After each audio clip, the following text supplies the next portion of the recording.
കേരളം എല്ലാ മേഖലകളിലും പിറകോട്ട് പോകണമെന്ന് ആണ് UDFിൻ്റെ മനോഭാവമെന്ന് മുഖ്യമന്ത്രി പിണറായി വിജയൻ. പലപ്പോഴും ഉണ്ടായ ദുരന്തങ്ങളെ നമ്മൾ അതിജീവിച്ചത് ഐക്യത്തോടെ കാര്യങ്ങൾ നേരിട്ടതുകൊണ്ടാണ്. അമരമ്പലം പഞ്ചായത്തിൽ തെരഞ്ഞെടുപ്പ് റാലി ഉദ്ഘാടനം ചെയ്ത് സംസാരിക്കുകയായിരുന്നു മുഖ്യമന്ത്രി പിണറായി. 16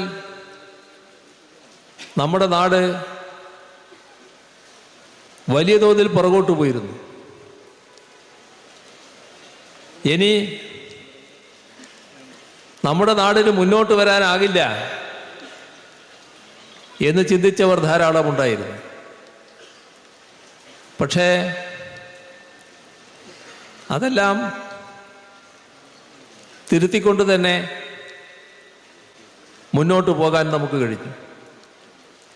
ഇന്ന് കേരളത്തിൽ ഏത് മേഖല എടുത്താലും നാം പിറകിലാണ് എന്ന് പറയാൻ കഴിയില്ല. എല്ലാ മേഖലയിലും നാം നല്ല രീതിയിൽ തന്നെ പുരോഗതി നേടിക്കൊണ്ടിരിക്കുകയാണ്. തീർച്ചയായും ഇതിൻ്റെയൊക്കെ കൂടുതൽ വിവരങ്ങളുമായി KT സ്വാലിഹ് ഞങ്ങളുടെ പ്രതിനിധി ചേരുകയാണ്. സ്വാലിഹ്, മുഖ്യമന്ത്രിയുടെയും സ്വരാജിൻ്റെയും ഒക്കെ പ്രസംഗങ്ങൾ തത്സമയം ഞങ്ങൾ കണ്ടുകൊണ്ടിരിക്കുകയായിരുന്നു. ഇന്നിപ്പോൾ ഈ അവസാന ഘട്ടത്തിലേക്ക് 4 നാൾ മാത്രം ബാക്കി നിൽക്കെ നിലമ്പൂരിൻ്റെ ആവേശം എങ്ങനെയാണ്? അവിടെ ഉണ്ടായ ആകെയുള്ള ഇന്നിൻ്റെ വിവരങ്ങൾ സ്വാലിഹ്. അജിംഷാദ്, വലിയ ആവേശം നിറഞ്ഞ പ്രചാരണമാണ്. കൺവെൻഷനുകളാണ്. മുഖ്യമന്ത്രിയുടെ മണ്ഡലത്തിലെ പര്യടനം അവസാനിക്കുകയാണ്.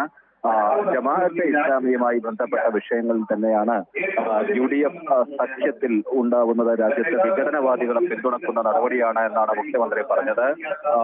സ്വരാജിന്റെ വിജയം ഉറപ്പാണ് എന്നും അദ്ദേഹം ആവർത്തിച്ച് പറഞ്ഞു. വേദിയിൽ ഇപ്പോൾ KB ഗണേഷ് കുമാർ സംസാരിച്ചുകൊണ്ടിരിക്കുകയാണ്. അജിംഷാദ്.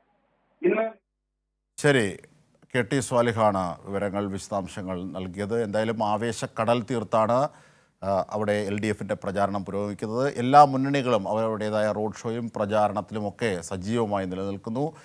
പ്രചാരണ രംഗത്ത് മുഖ്യമന്ത്രി കൂടി എത്തുന്നതോടുകൂടി സ്വരാജിൻ്റെയും LDFിൻ്റെയും പ്രചാരണ രംഗത്ത് വലിയ മുന്നേറ്റം കാണാനാകും എന്നും ഞങ്ങളുടെ പ്രതിനിധി സ്വാലിഹ് റിപ്പോർട്ട് ചെയ്യുന്നു.